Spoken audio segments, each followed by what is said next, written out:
Hi everyone, I'm Brandy, owner of Brandy Shepherd Design, and today I'm going to be walking you through this digital planner and give you some tips and tricks on how to get the most out of it.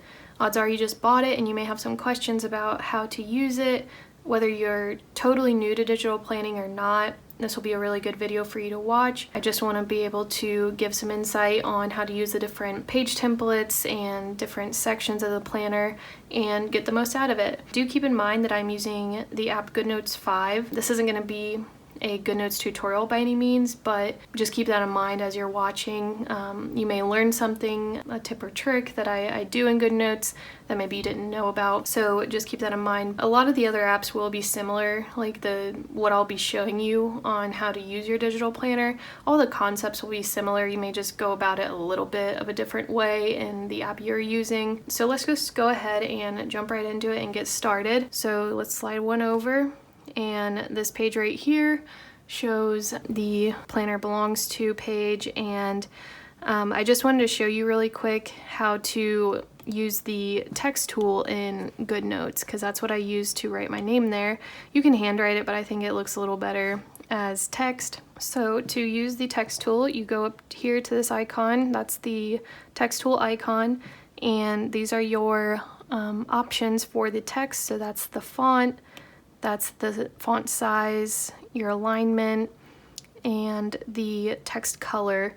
And I already have my default set. This is how you do the default, this little T with the heart in it. So if I change something, make it black, I can do save as default, and then any text that you do with the text tool will be that unless you change it, obviously. You can just tap and it brings up a text box, and this really cool feature in GoodNotes is that you don't have to even get your keyboard up. You can just start writing. So if I write Brandy, it then puts that into the text box. So it's really cool. And then if you want to move it around, use your finger, because you can't use your stylus or it'll just keep trying to write. So use your finger and you can move it around. You can make this longer, and so say you want to delete it, you just tap it and delete. But that's how you use the text tool, just a really quick way. I wanted to show you that. So let's go ahead and start going over the hyperlinks. So to tap on hyperlinks in GoodNotes, you have to turn on read-only mode. This is probably the #1 question I get from customers. Well, to do that, you have to turn on read-only mode, and you do that by tapping this pencil icon with the line through it up top. So tap that, and now you're in read-only mode, so you can tap the hyperlinks now. So let's go to the info tab right here. And this tab is just for you to go to my YouTube channel. I have my instructions linked to a Google Drive link. It's just a PDF, and then my Etsy shop link. And then down here are the hex color codes that are used in this planner. If you want your pen ink color to match the color theme of the planner, these are the hex codes that you'll want to use. So I'll show you that really quickly on how to get the hex codes into your pen ink color. Tap the lasso tool and you just hold on the hex code and you hit copy, and then go to your pen tool and hit one of the colors, and you go to custom, and then the box that says hex, you want to tap in there, and it'll try to do the writing, so you can tap that, and you can actually tap the keyboard so you can actually type if you wanted to. But let's go ahead and select all that, and then you paste, and then see how it populated the color. You just say add to presets, and then there you go, you have your color in there. You can just go through and add all the hex color codes, and so when you want to change your pen ink color, you just go up here and you have your presets to your colors. So I like to include those hex colors for you to use as your pen ink colors. Okay, let's move on to the index tab. Now this just has your pages for 2021, and then some miscellaneous pages to birthdays page, accounts, and contacts. Okay, so the birthdays page is just one single page that's hyperlinked right here. But say that you have tons of birthdays in a month that you need to keep track of, or you just want to have a dedicated birthdays page for each month. What you could do is put this page after the calendar. So let's go back. birthdays, we can copy this page. So you go up to these three dots and you say copy page, and then let's go to the month. So let's go to January, and then you hit the thumbnail view up here, which is the 4 squares, and then you hit the page you want the page after. You make sure that's selected, which it is. You hit the down arrow and then add page after and paste page.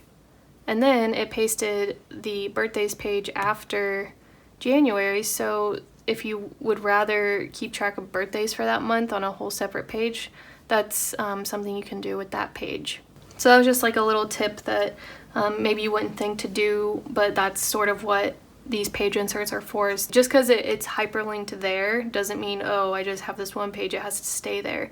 You can use any page in this planner and put it before, after, any page, any section to make it customizable for you and make it so you can plan out your life as easy as possible and what suits you.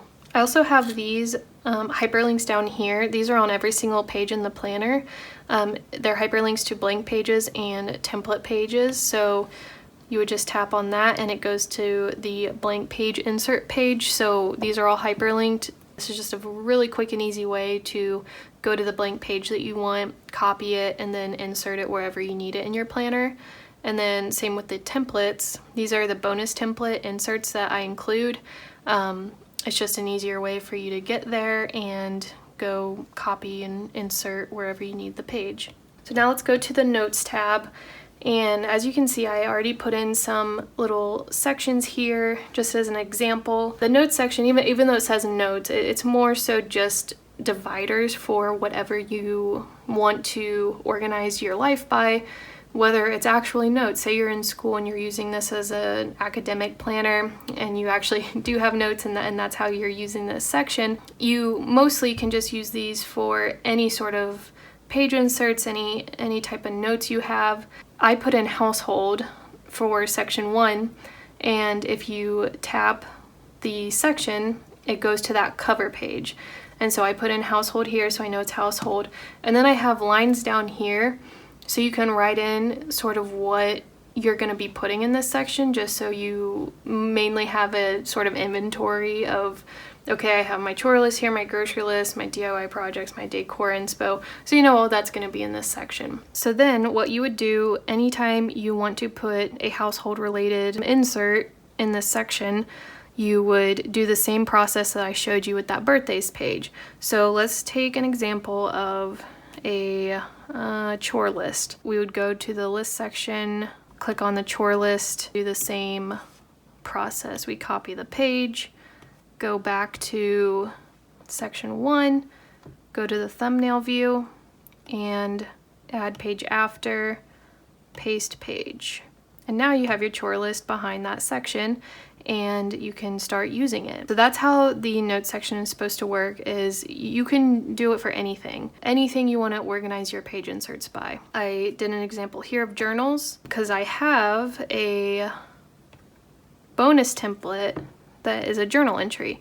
So say you want to have a whole section dedicated to journal entries. So you go here, let's copy it, go back to the journal section. And the cool thing about duplicating and inserting these page inserts is you can, once you paste it, so add page after, paste page. So we have our page right there. Well, you know you're gonna have more than one journal entry, so you can just easily duplicate, and you can just keep duplicating it, so you know you're gonna have a few for the next few days. Just keep duplicating it, and now you have as many as you need, and you can just always do that with any page anywhere. So there's 6 sections in total that you can use to organize and separate out different page inserts, different planning pages you may have. You know, you can always change them too. Just say you're working on a project and you know it's going to end in a few weeks. It doesn't mean that section has to stay that project, but you can delete all the page inserts or move them somewhere else once you're done using that section to organize your inserts for that project. Okay, so let's go ahead and move on to the actual page inserts. I know I just showed you sort of some of them, a little peek into some of them, but let's go ahead and go to the list tab. So I have all these page inserts separated out into their own tab. And you can use all these lists and just keep them within the list tab, so you know that, okay, all my lists are in this tab. Or you can do what I showed you and take them and copy them and put them elsewhere in your planner. But I have this tab isolated to list just in case you like to keep all your lists for anything in one place. So these are hyperlinked to the page, and just make sure to duplicate the page every time you want to use one.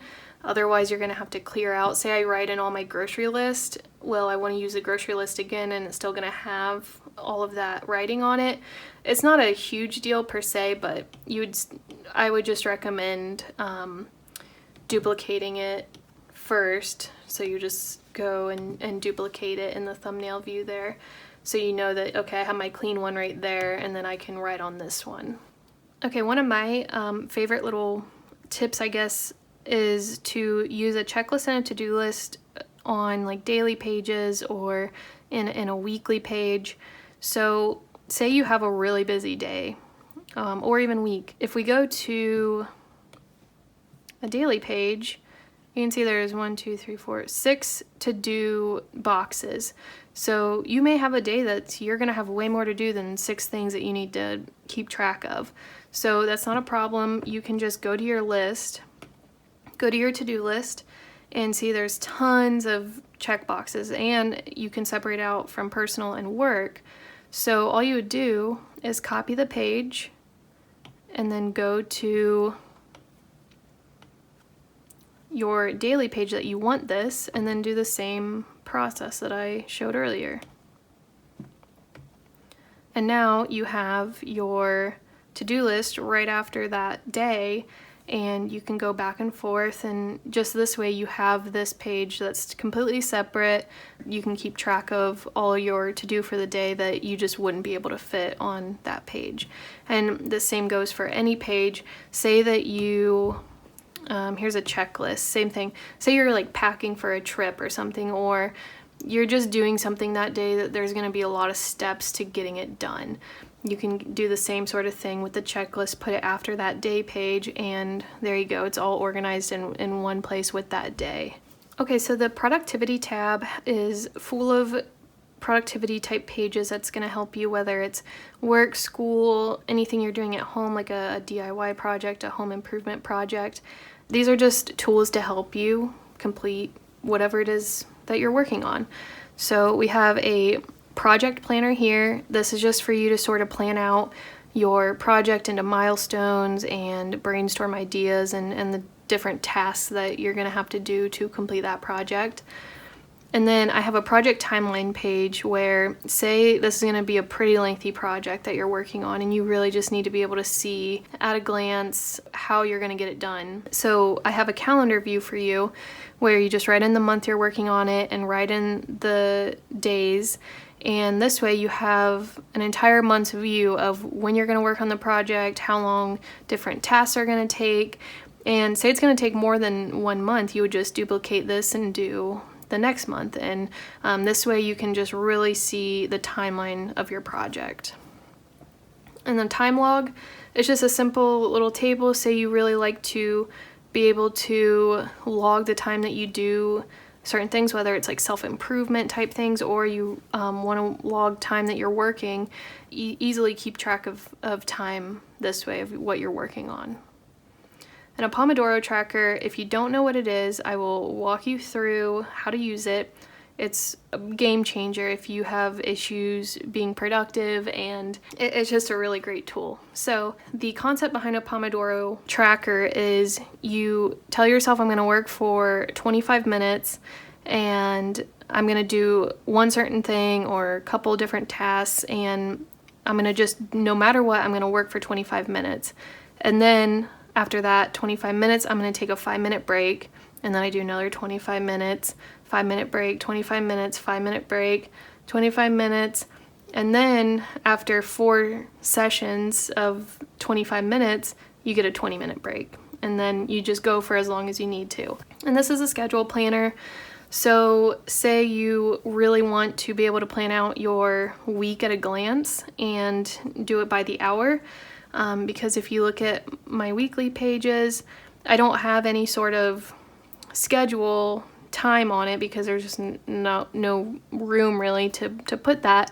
So what you can do is go to your schedule planner and put it after your week that you want it, and then now you have your schedule planner for that week, and it's right there and you can easily go back and forth. Okay, so those are the productivity pages and some ideas that you can use them for and where you can stick them in your planner. Let's go ahead and look at the stickers tab. So this is how you can have your digital stickers be easily accessible. If you look here, this is the digital sticker book that I include. So having a separate sticker book is really nice, and especially if you're in GoodNotes, you have your tabs that you can easily go back and forth. But if you'd rather have them in your planner to have even easier access to them, you can use that stickers tab to insert your most used and your favorite stickers, so they're right there in your planner that you can copy and paste. So I'm just going to show you really quick how to do that. To use the sticker book, you do the lasso tool and you go to the page you want the sticker, and you just draw a small circle on top of the sticker. You don't have to draw all the way around it. A lot of people think you have to do a perfect outline of it, but as long as you're just on top of it, it'll pick it up. And then you tap and hold, you say copy, and let's go back, and let's say I'm gonna do this section right here is going to be icon stickers. So actually let's do the text tool, and then you can write. Okay, and then let's change the color of that since it doesn't really look good on that background color. So you just tap and double tap and go up and change the color. So I have my icon stickers labeled, so that's the section I'm going to go to. And then if you tap on that, it goes to a blank page. So this is where you can keep your stickers. So we have that copied sticker, and go back to your lasso tool and you tap and hold and paste, and then you just put it there. And so since I know I use that sticker a lot and I want it, I can just easily go to my stickers tab, go to my icon stickers, and it's right there, copy and paste it and put it wherever I need it in my planner. So that's just a way for you to organize your digital stickers all in one place. Say you have different digital stickers from one of my sticker books or from another shop, whatever digital stickers you use, this is a way that you can put them all in one place in your planner and easily access them that way. Okay, let's look at the actual planning pages now, and I'll show you the functionality of all the hyperlinks here. So this is your monthly page and has your calendar for that month, and I have all of these days hyperlinked to that specific daily page. So if you just come here and you tap on the one, it takes you to January 1st. Does that for every day. And then up here, I have key dates, goals, and plan pages for that month.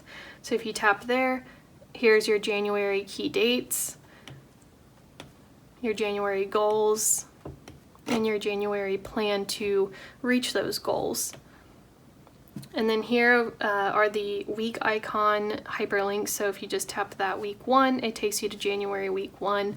And if you see up here, the key dates, goals, and plan pages, that's those same pages to those month dates, goals, and plan pages. That's the month, and then here's the week. Same sort of thing with the hyperlinks.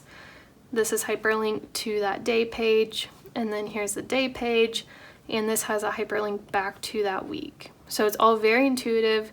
You can go from page to page and jump around your planner, super easy. Everything's hyperlinked together. No matter what page you're on, you can essentially easily get to whatever page you want to go to in just a couple taps. Okay, so now I'm just going to show you a couple tips and tricks for writing in your planner. If you're new to digital planning, you may be like, how do I write in this? It's so like zoomed out and I feel like it's going to be, messy. Well, there's a couple options that you can do. Either just zoom in. I feel like that's what a lot of people do. It's just easier to zoom in. So say you want to write something on the 16th. So let's say you have an appointment or something. So you just write that and then zoom out, and there you go. It's nice and neat. Or what I like is this zoom in tool that's up here in the top left. You tap that, and if you see this box you move it around and it shows up here, so it's magnified. So it's essentially zooming in without you having to actually zoom in on the page yourself. So let's go here. Oh, and you can also change the size of it. So if you want to get really far in there, you just do that. So let's say on the 9th, we have an appointment as well. So you just write down here in the box, and then you can just exit out and it's there. And it's the same sort of concept, just different way to do it. Okay, and another thing I want to show you really quick is the shape tool in GoodNotes. So up here, you just tap on that icon, and that is the shape builder tool. And it's just a way for you to make perfect circles or squares if you need them. So you would just draw. So you want a circle, you draw and then hold it, and then it snaps to that perfect circle. And what I like to use these for is, say you're time blocking for your schedule. So I wrote in the hours over here on the schedule, and then say I'm doing something from 9 to 1. So I like to do this where I draw a rectangle, and then you would just write in what you're doing. So let's say it's work, and then you can sort of visually see that, okay, I'm time blocking this out for that. And then if you want to adjust the rectangle, you just tap on it with your finger and you can change the size of it to make it exactly the dimensions that you want. So that's just a little tip for the shape tool if you want to use it for time blocking. And then you can, I have a fill color in, you can change that by turning off the fill color if you'd rather just have the outline of the square. Otherwise it'll be the color that you have selected there. Okay, I believe that covers everything that I think is helpful to get started using this digital planner. If you have any questions at all, don't hesitate to reach out to me through Etsy. I would be more than happy to help. I know it can be a little overwhelming, especially if you're new to digital planning, but once you get the hang of it and you learn all the tips and tricks and how to use the page inserts and how to organize your notes and different pages that you have, digital planning is a game changer for sure. I hope this was helpful for you, but like I said, if you have any questions, don't hesitate to reach out to me. I hope you enjoy your new digital planner. Thanks for watching.